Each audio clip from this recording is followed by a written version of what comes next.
Assalamualaikum warahmatullahi wabarakatuh. Alhamdulillahilladzi khalaqal mauta wal hayata liyabluwakum ayyukum ahsanu amala. Ashhadu an la ilaha illallah wahdahu la syarikalah wa ashhadu anna Muhammadan abduhu wa rasuluh.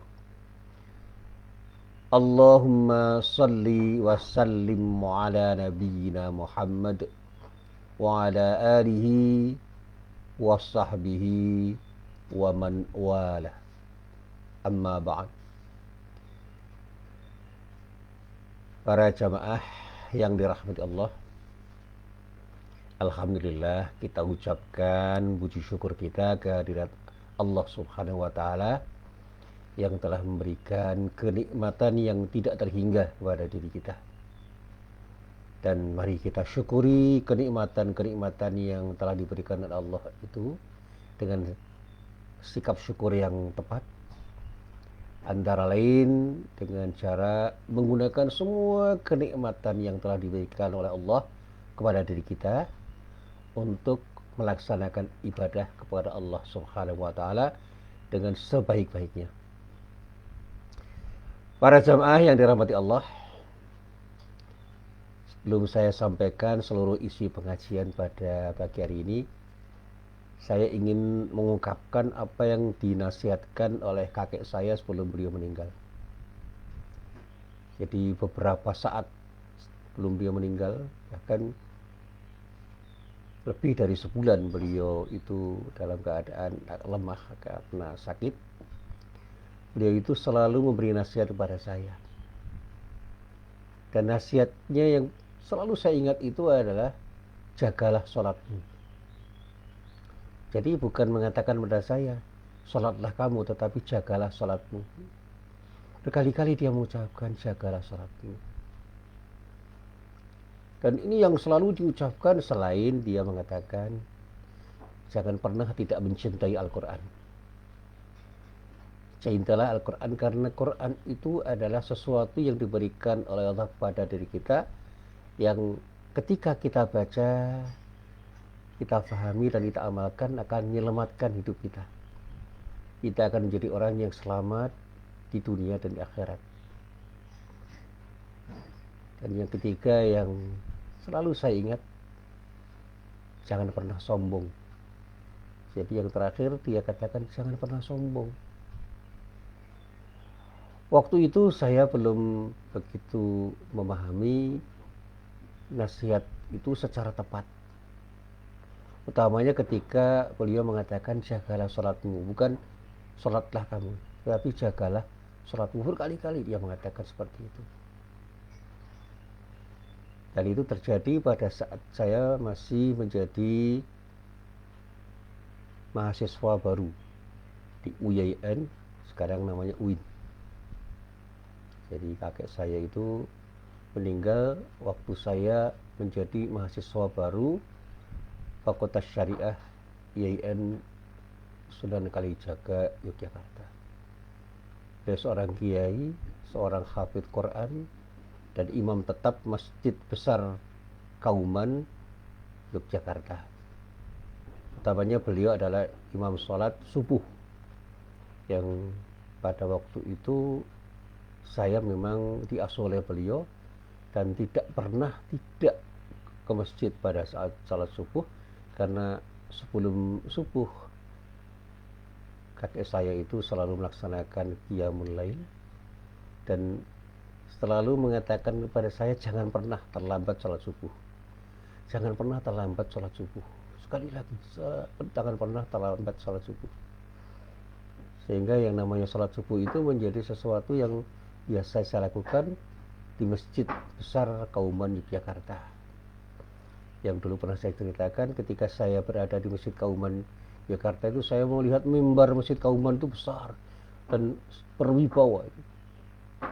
Seperti sesuatu yang membuat kita itu bergetar ketika melihat. Dan bahkan saya ceritakan ketika seorang khatib khutbah di situ, saya merasa ada sesuatu yang bergetar di dalam hati saya, utamanya ketika khatibnya itu adalah Yai Haji A.R. Fahrudin, ketua Muhammadiyah, yang memang beliau adalah guru saya dan menjadi idola saya. Dan saya selalu mendengarkan nasihat beliau, dan saya pernah membayangkan apa mungkin saya suatu saat ada di situ. Dan alhamdulillah sampai saat ini saya masih menjadi khatib tetap di masjid besar itu. Dan saya tidak pernah berbangga menjadi khatib, karena nasihat kakek saya, jangan pernah sombong. Bersyukurlah ketika orang menghargaimu dan menghormatimu, tetapi jangan tersanjung dengan penghormatan orang. Sebaliknya, ketika kamu dilecehkan, diremehkan atau dihina orang, jangan bersedih. Serahkan semuanya kepada Allah, karena Allah menciptakan kamu dengan berbagai macam ujian. Antara ujian dengan pujian-pujian dari orang yang membuat Anda bisa tersanjung sehingga lupa diri, atau Anda menjadi rendah diri dan terpuruk dalam keputusasaan, menjadi orang yang tidak bersikap optimis ketika Anda terpuruk, menjadi orang yang merasa rendah diri ketika dihina oleh orang lain. Jadilah orang yang selalu bersikap rendah hati, bersikap tawadhu, untuk selalu menjadi orang yang berjalan di jalan Allah dengan selalu berharap untuk mendapatkan ridha Allah Subhanahu wa taala. Ini nasihat dari kakek saya yang selalu saya ingat. Nah, para jamaah yang dirahmati Allah, hari ini saya ingin mengungkap kembali nasihat kakek saya yang selalu saya ingat, yaitu jagalah sholatmu. Dan inilah sebuah pertanyaan yang juga terjadi pada saat saya membaca surat Al-Mu'minun ayat 9 yang terkait dengan menjaga sholat. Di dalam ayat itu ada satu kata yang diungkapkan dengan fi'il mudhari yang berbunyi yuhafidun. Lengkapnya ayat ini menyatakan a'udzu billahi minasyaitonir rajim walladzina hum ala shalawatihim yuhafidun. Ini merupakan rangkaian dari Al-Quran surah Al-Mu'minun, yang di awal surat itu Allah menyatakan qad aflahal mu'minun. Dan di antara orang yang betul-betul menjadi orang yang berbahagia, orang yang dalam bahasa Jawa entuk kabejang, itu adalah orang-orang yang disebut di dalam ayat ini, walladzina hum ala sholawatihim yuhafidun,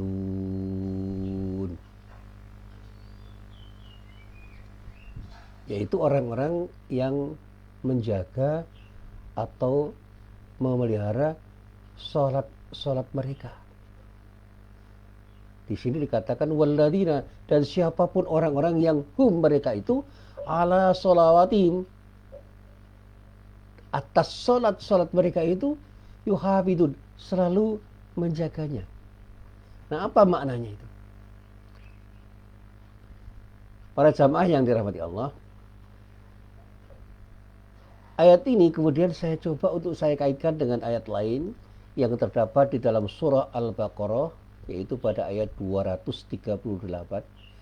Di dalam ayat itu Allah berfirman, hafidhu ala salawati wassalatil wusta wa qumu lillahi qanitin.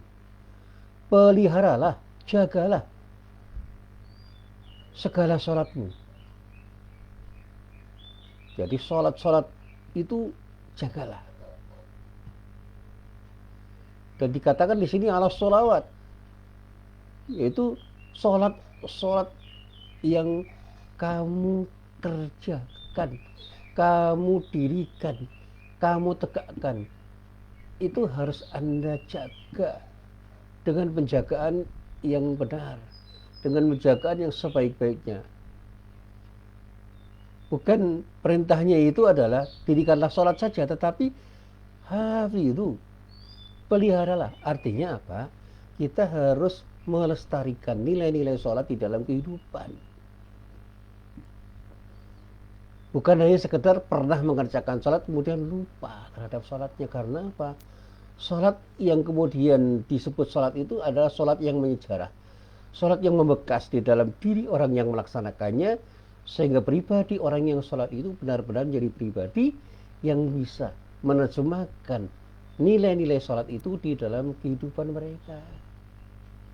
Jadi kalau kita sholat, jadilah orang yang menjaga sholat kita dengan mencoba untuk menerjemahkan nilai-nilai sholat itu ke dalam seluruh kehidupan kita.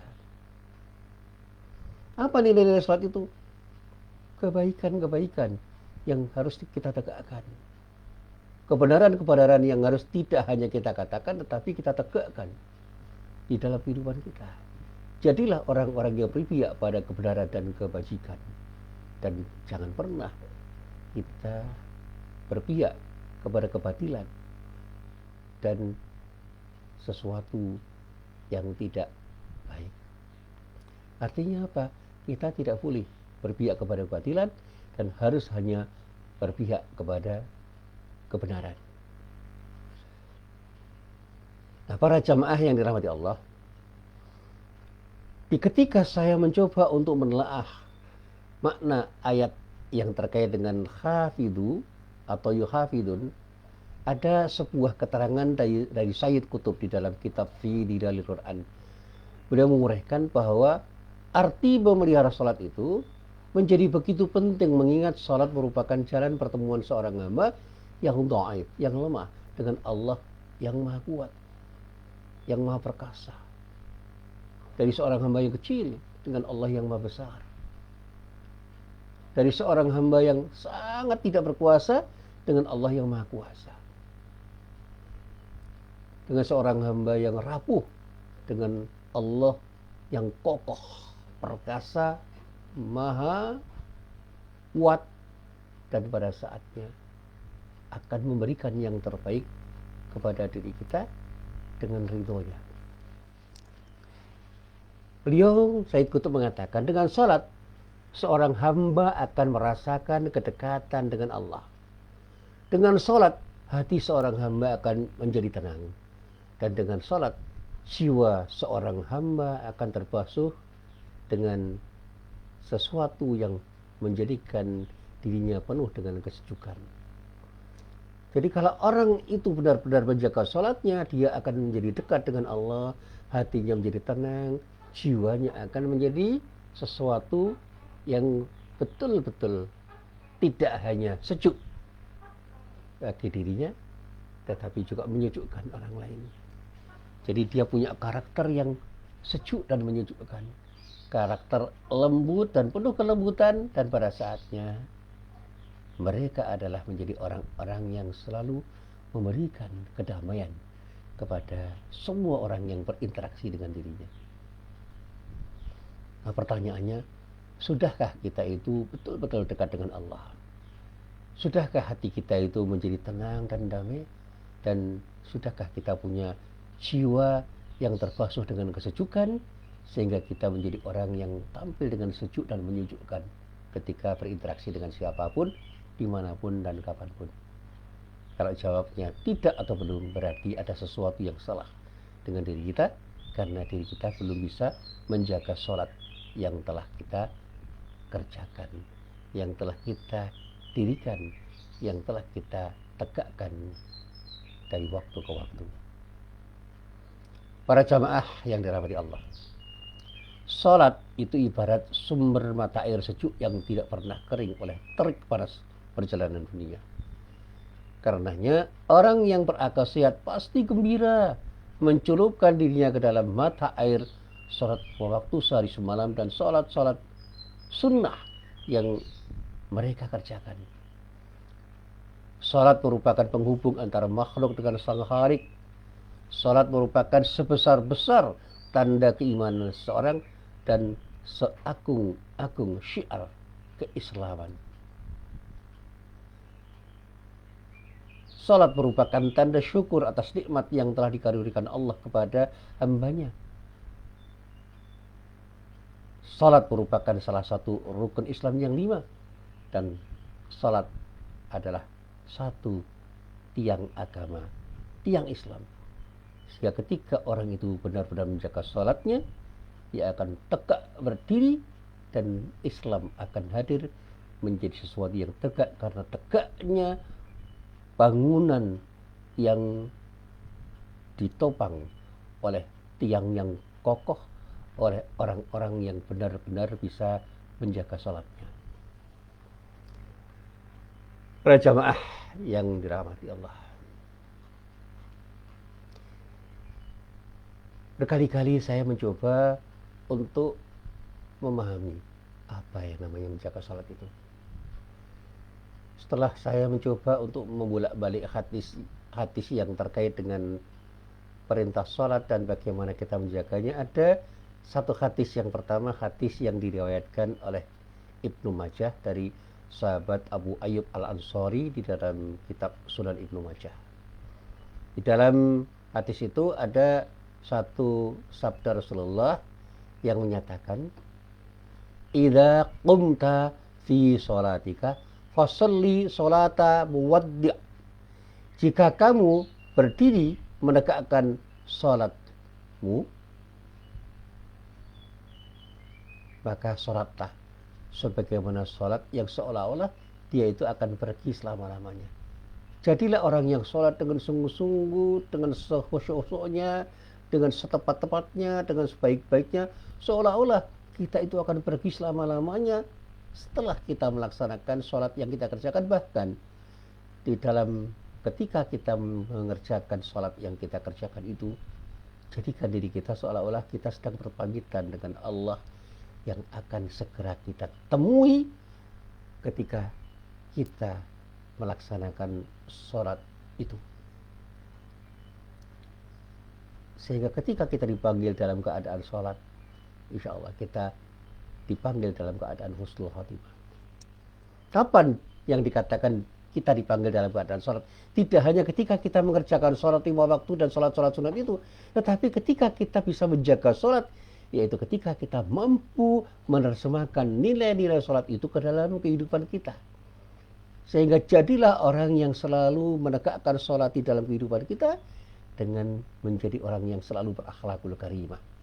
Dan jangan pernah kita menjadi orang yang berakhlak mazmumah.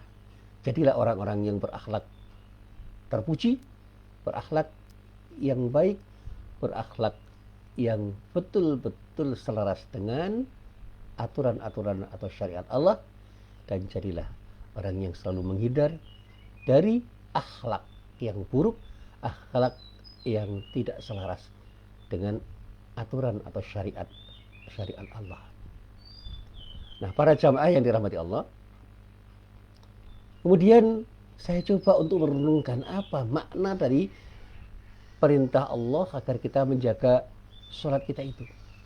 Disinilah saya mencoba untuk memahami kata iqamatus shalah, menegakkan sholat atau mendirikan sholat. Seorang muslim itu adalah orang yang disebut muqimus shalah, orang-orang yang betul-betul menegakkan sholatnya di dalam kehidupan sehari-hari. Sedetik pun orang Islam itu tidak boleh lepas dari zikrullah. Dan pada saatnya ketika zikrullah itu ada di dalam dirinya, dia akan selalu berhati-hati untuk melangkah. Kehati-hatian dia melangkah itulah yang membuat dia itu tenang, membuat dia damai, membuat hatinya itu nyaman, tentram, dan merasa selalu dekat dengan Allah, dan kemudian melahirkan jiwa yang tenang, yang disebut dengan nafsun mutmainnah, yaitu jiwa yang menghadirkan seluruh tindakan yang serba baik, jiwa yang selalu terhindar dari keburukan, yang pada akhirnya seorang yang punya jiwa yang disebut jiwa yang dalam istilah Quran itu disebut dengan nafsun mutmainnah, dia adalah orang yang selalu dekat dengan Allah, dan karena dekatnya dengan Allah, dia akan selalu hadir menjadi manusia yang taat kepada Allah, dan dengan ketaatannya kepada Allah, dia akan selalu memberikan kebahagiaan bagi siapapun, karena dia menjadi orang yang berbahagia bersama Allah. Sehingga hidupnya itu adalah hidup yang bahagia dan membahagiakan, karena dia bisa melakukan apapun yang terbaik karena Allah, dan pada saatnya Allah ridho untuk menjadikan dirinya menjadi orang yang selalu ridho untuk beribadah kepada Allah, dan pada akhirnya dia menjadi bagian dari hamba Allah yang berhak mendapatkan surga yang telah dijanjikan oleh Allah kepada orang-orang yang bertakwa. Para jamaah yang dirahmati Allah, akhirnya saya harus menyatakan, kalau kita itu sudah menyatakan bahwa diri kita itu adalah orang yang beriman, mari kita pelihara sholat kita dengan sebenar-benarnya, dengan sebaik-baiknya, dengan iman kita. Sholat akan betul-betul menjaga iman kita di dalam diri kita yang sudah ada di dalam diri kita dengan kokoh. Karena kokohnya iman itu hanya bisa menjadi semakin kokoh ketika disiram dengan siraman yang benar. Dan siraman yang paling tepat itu adalah menjaga sholat. Jagalah diri kita dengan menjaga sholat, dengan perbuatan-perbuatan yang benar, perbuatan-perbuatan yang baik, perbuatan-perbuatan yang bermanfaat, dan jadilah orang-orang yang selalu khusyuk di dalam sholat, sehingga sholat kita benar-benar kita lakukan dengan ikhlas karena Allah, dan kita menjadi orang yang selalu bisa bersikap rendah hati, sebagaimana ketika kita melaksanakan sholat dengan khusyuk. Dan insya Allah sholat kita juga akan senantiasa melihara akidah kita, dan kita akan jadi penegak agama Allah. Dan ketika kita mengerjakan sholat itu dengan benar, kita akan menjadi orang yang selalu bisa tegak untuk menjaga sholat kita. Kita tidak akan pernah meninggalkan sholat. Artinya kita selalu akan melangkah untuk bisa membangun kehidupan dengan sebaik-baiknya, tidak justru merobohkan agama yang telah kita pegang dengan sebaik-baiknya dengan tidak menjaga sholat kita. Jadilah orang-orang yang benar-benar menjadi penjaga sholat, dan jangan pernah kita lupa untuk menjaga sholat kita di dalam kehidupan kita. Artinya dalam bahasa yang sederhana, mari kita selalu beramal soleh dan jangan pernah bermaksiat sekecil apapun, karena sekecil apapun maksiat yang kita lakukan akan mengotori hati kita, dan pada saat kita beramal soleh, insya Allah hati kita akan semakin bersih, dan dengan hati yang bersih kita akan mampu untuk menerjemahkan sholat yang kita kerjakan di dalam kehidupan nyata menjadi kehidupan yang serba bermanfaat, bukan hanya untuk diri kita, tetapi juga untuk siapapun yang berinteraksi dengan kita, dan bukan hanya untuk kepentingan duniawi kita, tapi juga untuk kepentingan ukhrawi kita. Inilah apa yang bisa saya sampaikan, mudah-mudahan bermanfaat. Billahi taufiq wal hidayah. Wassalamualaikum warahmatullahi wabarakatuh.